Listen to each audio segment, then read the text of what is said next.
जय हिंद साथियों, स्वागत है एक बार आप सभी का अपने YouTube चैनल वनडे सारथी पर। दोस्तों, जैसा कि आप सभी लोग जानते हैं कि हम उत्तर प्रदेश पुलिस, जो कि आपके प्रदेश में सबसे बड़ी भर्ती परीक्षा मानी जा रही है, और आप सभी लोगों को पता है कि इसमें 50 लाख के आसपास जो है फॉर्म पड़ गए हैं। तो बहुत सारे बच्चों के मन में ये आ रहा है कि सर 50 लाख फॉर्म पड़ गए हैं, हमारा सिलेक्शन होगा कि नहीं होगा।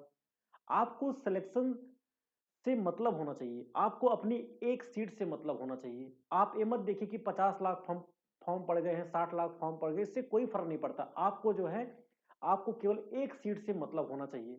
और इन्हीं चीज़ को हम ध्यान में रखते हुए हम आपके लिए वनडे सारथी यूट्यूब चैनल पर क्वेश्चन की सीरीज चला रहे हैं, जिसमें आज मैं प्रशांत शुक्ला आपके सामने हिंदी के क्वेश्चन मैं लेके आया हूँ।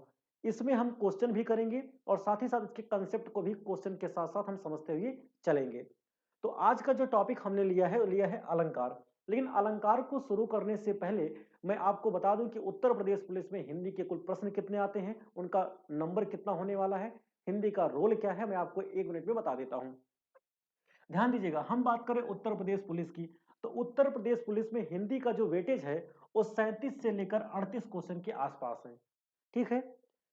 और एक क्वेश्चन 2 नंबर का है, तो इसका मतलब क्या हुआ कि 74 से लेकर 76, अगर 37 प्रश्न आता है तो आपके मार्क बनेंगे 74, अगर 38 प्रश्न आता है तो आपके मार्क्स बनेंगे कितने? 76। इतने मार्क्स की हिंदी आने वाली है।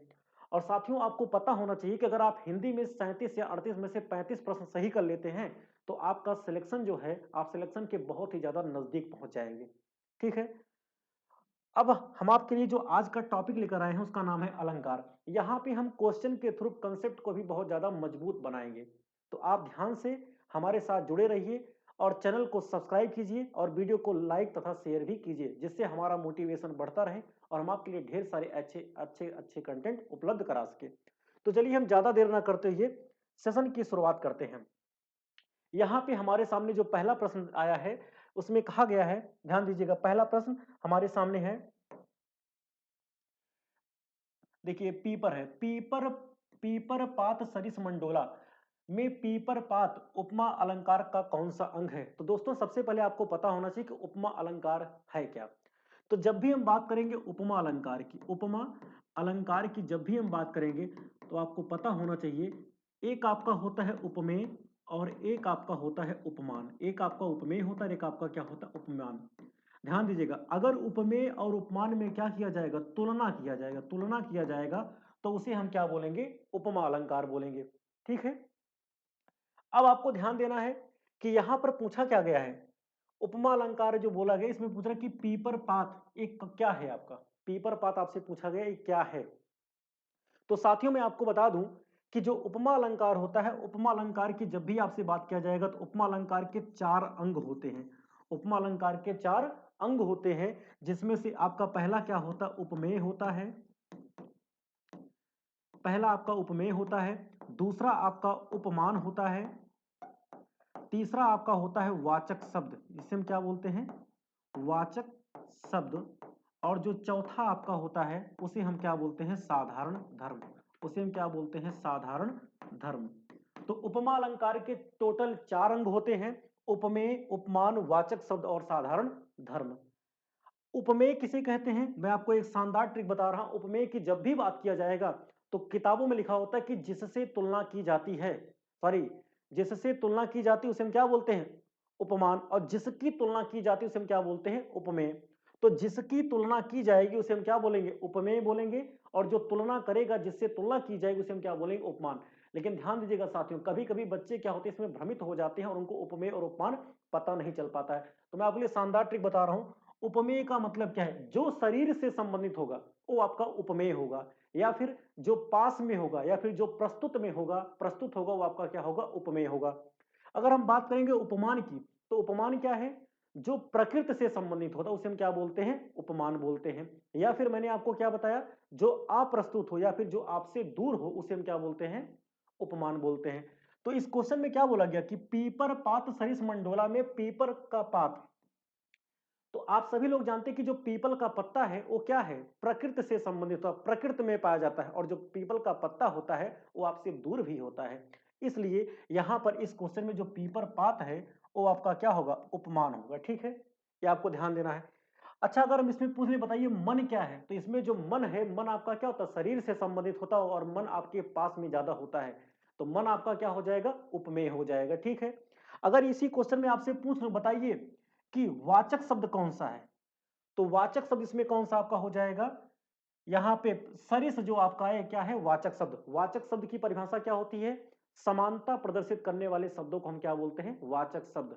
और ध्यान दीजिएगा, एक आपका इसमें आया है साधारण धर्म। साधारण धर्म किसे कहते हैं, ऐसे गुण जो उपमेय और उपमान दोनों में पाए जाते हैं उसे हम क्या बोलते हैं, साधारण धर्म बोलते हैं। तो आप देखिएगा यहाँ पे जो डोलना शब्द आया है, ये डोलना आपका क्या है, साधारण धर्म है। क्यों साधारण धर्म है, क्योंकि आप देख रहे हैं कि उपमेय आपका क्या है, मन है, उपमान आपका क्या है, पीपल का पत्ता है। तो पीपल का पत्ता भी क्या होता है, डोलता है, मतलब हिलता है, उसमें भी डोलने का गुण पाया जाता है। मन की अगर हम बात करें, मन भी क्या करता है, डोलता है, मन भी क्या करता है, हिलता है। तो मन में भी क्या होता है, हिलने का गुण पाया जाता है। इसलिए देख रहे हैं कि उपमेय और उपमान दोनों में कौन सा गुण पाया जाए, डोलने का गुण पाया जा रहा है। इसलिए डोलना आपका क्या हो जाएगा, साधारण धर्म हो जाएगा। ठीक है। तो आप ध्यान दीजिएगा साथियों, जब भी आपसे पूछा जाएगा उपमा अलंकार, तो उपमा अलंकार के विषय मैंने सारी डिटेल्स आपको यहाँ पे बता दी। उपमेय क्या होता है, उपमान क्या होता है, साधारण धर्म क्या होता है, वाचक शब्द क्या होता है। और साथियों ध्यान दीजिएगा, कहीं पर भी अगर आपको मैं इसकी पहचान बता दे रहा हूं, इसकी पहचान अगर आपको ध्यान देना है, पूछा जाए कि उपमा अलंकार की पहचान क्या होती है, उपमा अलंकार की जब भी आपसे कोई पहचान पूछे तो आप ध्यान से बताइएगा। अगर कहीं पर भी किसी भी सेंटेंस में सा, सी, से, इसके साथ में सम, सरिस, के समान, ये शब्द आते हैं, तो आप जान लीजिए कि इसमें कौन सा अलंकार होगा, उपमा अलंकार होगा। ठीक है। चलिए हम दूसरे क्वेश्चन की तरफ बढ़ते हैं। अगला क्वेश्चन आपके सामने है, पायो जी मैंने राम रतन धन पायो, पंक्ति के आधार पर सही अलंकार को चुनिए। इसमें दिया गया उपमा अलंकार, उत्प्रेक्षा अलंकार, रूपक अलंकार और अनुप्रास अलंकार। अब साथियों आपको ध्यान देना है, क्या पूछा गया, पायो जी मैंने राम रतन धन पायो। सबसे पहले मैंने आपको उपमा अलंकार में पूरा डिटेल बता दिया। इसके बाद अगर हम बात करते हैं रूपक अलंकार की, इस क्वेश्चन में रूपक अलंकार इसका सही आंसर होगा। कैसे होगा मैं आपको बता रहा हूं। रूपक अलंकार देखिए, इसमें जो राम रतन है, इसको, जो राम रतन है, इसको क्या मान लिया गया, धन मान लिया गया है। तो रूपक अलंकार की परिभाषा क्या होती है, जहां उपमेय और उपमान को बराबर मान लिया जाए, या फिर उपमेय में उपमान का अभेद रूप से आरोप स्थापित हो, उसे हम क्या बोलते हैं, रूपक अलंकार। तो हमने क्या बताया, अगर कहीं पर भी उपमेय और आपका क्या है, उपमान, उपमेय और उपमान को बराबर मान लिया जाए, क्या मान लिया जाए, बराबर, या किताबों में लिखा होता अभेद रूप से आरोप, अभेद रूप से आरोप। ठीक है। अभेद रूप से आरोप, आ मतलब होता नहीं, भेद मतलब जो है अंतर। तो जिसमें आप भेद नहीं कर पाएंगे, इसका मतलब दोनों क्या हो जाएंगे, बराबर। जैसे यहां पर क्या लिया, पायो जी मैंने राम रतन धन पाया, मैंने राम रतन रूपी धन को प्राप्त कर लिया है। तो यहां पे राम रतन को ही क्या मान लिया गया, धन मान लिया गया है। इसलिए यहां पर क्या होगा आपका, इसलिए यहां पर आपका क्या होगा, रूपक अलंकार होगा। रूपक अलंकार की पहचान क्या करेंगे, रूपक अलंकार में क्या होता है, जो उपमेय होता है, उपमेय और उपमान, उपमेय और उपमान के बीच में या तो योजक चिन्ह रहेगा, या फिर अगर कभी कभी एग्जामिनर चालाक होता है, वो कहता है कि योजक चिन्ह देगा ही नहीं, तो क्या होगा, उसमें आपका जो उपमेय होगा और उपमान होगा, ये दोनों क्या होंगे, साथ साथ होंगे। या तो उपमेय और उपमान के बीच में योजक चिन्ह रहेगा, या तो दोनों क्या रहेंगे, साथ में रहेंगे। ठीक है। तो जैसे आपने सुना होगा कि चरण कमल बंदो हरिराई, तो उसमें देखिए चरण और कमल के बीच में योजक चिन्ह रहता है, इसलिए वो आपका क्या है, रूपक अलंकार है। और आप ध्यान दीजिएगा, जो चरण होता है, चरण आपका क्या है, शरीर से संबंधित है, वो आपका उपमेय होगा। और कमल आपका किससे है, प्रकृति से संबंधित, आपका क्या है, उपमान। और दोनों के बीच में योजक चिन्ह है। अगर योजक चिन्ह नहीं रहेगा, तो आप ध्यान देंगे कि उपमेय और उपमान दोनों कहां रहेंगे, साथ में ही रहेंगे। तो इस क्वेश्चन का आंसर क्या, देखिए राम रतन और धन दोनों साथ में, यानी उपमेय और उपमान दोनों साथ में आया है, इसलिए आपका क्या हो जाए, यहाँ पे रूपक अलंकार हो जाएगा। ठीक है। अगले क्वेश्चन तरफ बढ़ते हैं। अगला क्वेश्चन हमारे सामने है, काली घटा का घमंड घटा, पंक्ति में कौन सा अलंकार है। तो साथियों देखिएगा, यहां पर बोला काली घटा का घमंड घटा, यहां पर एक घटा ए आया, एक घटा आपका ए आया है। तो एक घटा का मतलब होता है घटना, यानी कम होना, क्या होना, घटना या फिर कम होना। और एक घटा का मतलब क्या होता है, बादल। एक घटा का मतलब क्या होता है, बादल। जब एक शब्द दो बार आए और उसके अर्थ जो हैं अलग अलग हो तो उसे हम क्या बोलते हैं, यमक अलंकार बोलते हैं। उसे क्या बोलते हैं, यमक अलंकार। तो इस प्रश्न का सही आंसर क्या हो जाएगा, यमक अलंकार। तो आप ध्यान दीजिएगा, यमक अलंकार की जब भी बात करेंगे तो यमक अलंकार का शाब्दिक अर्थ होता है क्या, उल्टा, सॉरी, यमक अलंकार की जब भी बात करेंगे तो यमक अलंकार का शाब्दिक अर्थ होता है जोड़ा। यमक का शाब्दिक अर्थ होता है युग्म, युग्म या फिर जोड़ा। तो इसमें होता क्या है, एक शब्द जो है जोड़े में आएगा मतलब दो बार आएगा, लेकिन दोनों के अर्थ क्या रहेंगे, अलग अलग रहेंगे। जैसे तीन बेर खाती थी कि तीन बेर खाती है, उसमें देखिए बेर शब्द दो बार है। एक बेर का मतलब होता है बेर फल जो होता है खाने वाला, एक बेर का मतलब होता है कितने समय, यानी समय की बात कर रहा है, ठीक है। सजना है सजना के लिए, तो सजना दो बार आया, उसमें सजना का एक मतलब होता है प्रियतम और एक सजना का मतलब होता है सजना सवरना। तो आप समझ गए कि यमक अलंकार क्या होता है और इस प्रश्न का सही आंसर क्या हो जाएगा, यमक अलंकार। अगले क्वेश्चन तरफ बढ़ते हैं। अगला क्वेश्चन आपके सामने है, नहीं पराग नहीं मधुर मधु, नहीं विकास इहि काल, अली कली ही स्यों विधो, आगे कवन हवाल। ध्यान दीजिएगा, मैं आपको एक बहुत ही शानदार ट्रिक बताने वाला हूं। जहां कहीं भी, जहां कहीं भी आपका क्या आ जाए, यहां पे अली, अली का मतलब क्या होता है, भौरा। अली का मतलब क्या होता है, भौरा। अली आ जाए, कली आ जाए, अगर कहीं पर भी आपको अली देखने को मिले, आपको कली देखने को मिले, ठीक है, आपको भंवरा देखने को मिले, कहीं पे भ्रमर, ठीक है, आपको कहीं पर भी बगीचा देखने को मिले, अगर आपको कहीं पर बगीचा या पार्क शब्द कहीं पर आपको देखने को मिलता है, अली कली भंवरा बगीचा पार्क, ये सारे शब्द अगर आपको कहीं पर भी देखने को मिले तो आप आंख मूंद कर वहां पर लगा दीजिए अन्योक्ति अलंकार। तो ध्यान दीजिएगा, यहां पर क्या है, नहीं पराग नहीं मधुर मधु, नहीं विकास इहि काल, अली कली ही स्यो मधु, आगे कौन हवाल।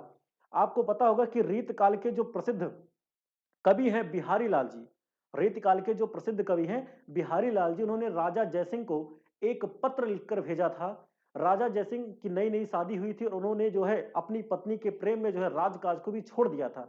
तो उन्होंने क्या किया था, जो बिहारी लाल है उन्होंने अन्योक्ति के माध्यम से, मतलब दूसरे को संबोधित करते हुए उनको एक पत्र लिख दिया था, और इसलिए इसमें क्या हो जाएगा, अन्योक्ति अलंकार। इसमें कहा गया कि नहीं पराग नहीं मधुर मध, नहीं विकास ही काल, अली कली ही स्यो मधु, आगे कौन हवाल। उन्होंने क्या किया, इनको भौरे के माध्यम से, इनको कली के माध्यम से जो है बताते हुए वहां पे कली और भौरा का उदाहरण लेकर उन्होंने इनको क्या किया, समझाने का प्रयास किया।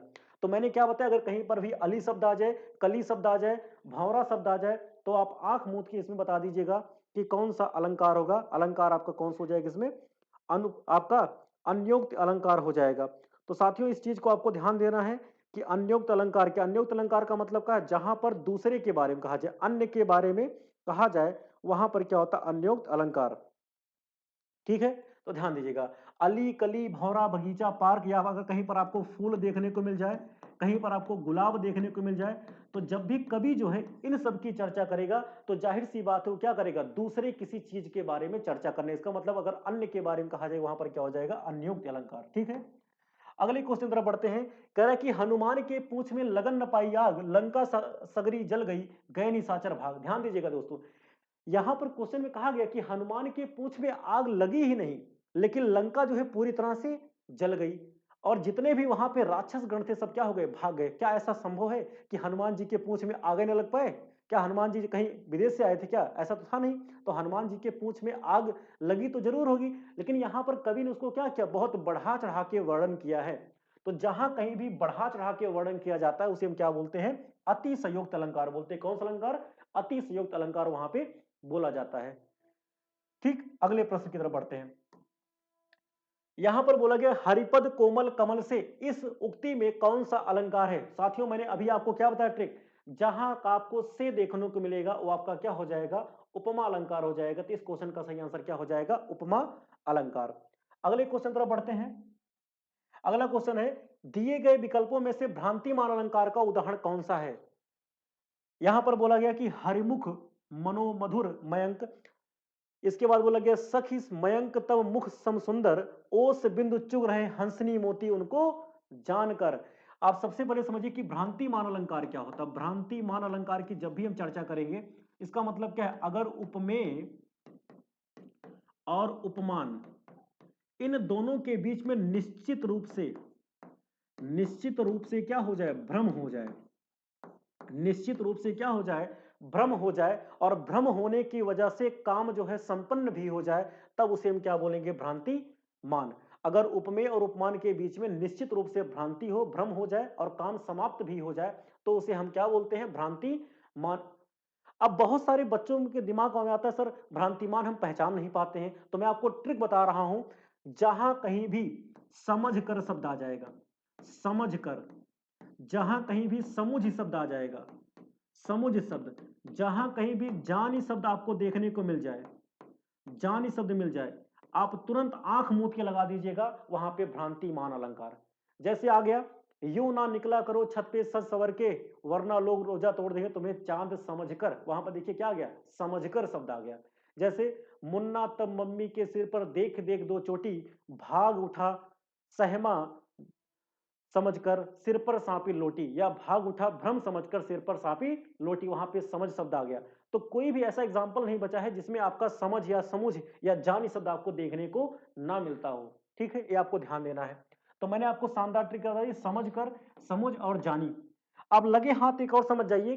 तो हमने यहां पर आपको क्या बता दिया? भ्रांतिमान। और बहुत सारे बच्चों के कंफ्यूजन होता है कि सर बताइए संदेह और भ्रांतिमान में क्या डिफरेंस है। तो संदेह में क्या होता है? उपमेय और उपमान के बीच में निश्चित रूप से भ्रम हो जाता है, और इसके लिए मैंने पहचान करने की ट्रिक क्या बता दी, ये वाला शब्द। इसके बाद एक आपका होता है संदेह अलंकार। अगर उपमेय और उपमान के बीच में संदेह हो जाए, और संदेह ऐसा हो कि अंत तक जो है वह बात कन्फर्म ही ना हो पाए, तो ऐसी सिचुएशन में आप उसे क्या बोलेंगे? संदेह अलंकार। और उसके लिए मैं ट्रिक आपको क्या बता रहा हूं, कहीं पर भी अगर निश्चय शब्द आ जाए, निश्चय ही शब्द आ जाए, कहीं पर भी की शब्द आ जाए, कहीं पर या शब्द आ जाए या अथवा शब्द आ जाए, वो किसके एग्जाम्पल हो जाएंगे? आपके संदेह अलंकार के हो जाएंगे। ठीक है, तो अगले प्रश्न की तरफ बढ़ते हैं। अगला प्रश्न आपके सामने है, जहां गांठ तहां रस नहीं, यह जानत सब कोई, में किस अलंकार का प्रयोग किया गया? ध्यान दीजिएगा भाई। देखिए सलेस है, अनुप्रास है, यमक है, और देखिए अनुप्रास का मतलब क्या है? जहां पर एक ही वर्ण की आवृत्ति हो। अनु प्लस प्रास, अनु प्लस प्रास। अनु का मतलब होता है बार बार, प्रास का मतलब होता है वर्ण या अक्षर। तो जहां पर एक ही वर्ण या अक्षर की आवृत्ति बार बार हो, वहां पर क्या होता है? अनुप्रास अलंकार होता है। यमक मैंने आपको बताया, यमक का मतलब होता है जोड़ा। जहां पर एक शब्द दो बार है लेकिन उसके अर्थ क्या हो अलग, वहां पर होता है यमक अलंकार। यहां पर एक आपका क्या बच गया? उपमा। उपमा अलंकार में क्या होता है? उपमेय और उपमान की तुलना की जाती है, और क्या आते हैं? सा सी से सम सरिस के समान, ये सब आता है। सदृश, ये सारे शब्द आते हैं। अब इसमें देखिए श्लेष आता है, इसका आंसर श्लेष होगा। श्लेष कैसे, मैं आपको बता रहा हूं। देखिए यहां पे एक शब्द गांठ आया है। इस गांठ का मतलब क्या होता है? गट्ठी भी होता है। जब आप गट्ठी बांधते हो उसे बोलते हैं गांठ। और एक गांठ का मतलब आप सुने होंगे कि कहते हैं गांठ बांध लिया उसने, मतलब उसने अपने मन में क्या बांध लिया है? पूरी तरह से गांठ बांध लिया है कि अभी इस काम को बिल्कुल करने वाला नहीं। तो गांठ के बहुत सारे शब्द होते हैं। तो गांठ का मतलब मनमुटाव भी आप कह सकते हैं, गांठ का मतलब गट्ठी भी होता है। तो इसलिए इस क्वेश्चन का आंसर सही क्या हो जाएगा? श्लेष अलंकार। अगले प्रश्न की तरफ बढ़ते हैं। अगला प्रश्न आपके सामने है, दिए गए विकल्पों में से अनुप्रास अलंकार का उचित उदाहरण छानिए। अनुप्रास अलंकार मैंने क्या बताया, क्या होता है? जहां पर एक ही वर्ण की आवृत्ति बार बार हो। अनुप्रास अलंकार के साथियों पांच भेद भी होते हैं, आपको ध्यान देना होगा। तो ध्यान दीजिएगा। अब देखिए यहां पर किसी वर्ण की आवृत्ति नहीं, इसमें देखिए का वर्ण की आवृत्ति एक दो बार आई है, यहां पर देखिए एक और दो बार आई है। तो जहां पर एक ही वर्ण की आवृत्ति बार बार हो, तो आप देख रहे हैं का वर्ण की आवृत्ति दो बार हुई है और भा वर्ण की आवृत्ति दो बार हुई है। एक्चुअल में देखा जाए इसे हम क्या बोलते हैं? इसको हम छेका अनुप्रास बोलते हैं। जहां पर जिस अनुप्रास में एक वर्ण की आवृत्ति दो बार होती है उसे हम क्या बोलते हैं? छेका अनुप्रास के अंतर्गत आता है। लेकिन यहाँ पे अनुप्रास अलंकार लगा है, तो आपका आंसर क्या हो जाएगा? ये वाला। कानन कठिन भयंकर भारी। आपने सुना होगा, चार चंद्र की चंचल किरणें खेल रही हैं जलथल में, चंदू की चाचा ने चंदू की चाची को ना। ये सारे शब्द किसके एग्जाम्पल? सारे उदाहरण किसके एग्जाम्पल? अनुप्रास अलंकार के। अगले क्वेश्चन पर बढ़ते हैं। आज का अंतिम क्वेश्चन आपके सामने है, वे तुम सम तुम उन सम स्वामी में कौन सा अलंकार है? बिना देखे आपको अर्थ आए और चाहे ना आए, तुरंत आपके दिमाग में सर यहाँ पे सम आया है, और जहां पर भी सा से सी सम सरिस के समान सदृश ये सारे शब्द आएंगे, वो आपका कौन सा अलंकार होगा? वहां पे उपमा अलंकार होगा। तो इसका आंसर क्या हो जाएगा? ऑप्शन नंबर सी, उपमा अलंकार। तो दोस्तों आज मैं आपके सामने 10 प्रश्न लेकर आया था, लेकिन मैं इन 10 प्रश्नों के साथ साथ मैंने आपके अलंकार से संबंधित बहुत सारे कंसेप्ट भी हमने आपके क्लियर कर दिए। कल हम फिर आपसे मिलेंगे, या फिर अगली वीडियो हमारी जब आएगी तो उसमें हम अलंकार के टॉपिक को फिर से देखेंगे। आज के लिए बस इतना ही। बहुत बहुत धन्यवाद। और आप सभी लोग जो है ऐसे ही इस सेशन को शेयर करते रहें। जितना ज़्यादा आप शेयर करेंगे, उतना ही हमारा मोटिवेशन बढ़ता रहेगा। हम आपके लिए ढेर सारे ऐसे ही उत्तर प्रदेश पुलिस से संबंधित बहुत सारे क्वेश्चन, बहुत सारी प्रैक्टिस कराते रहेंगे। तो बहुत-बहुत धन्यवाद। शुभ रात्रि।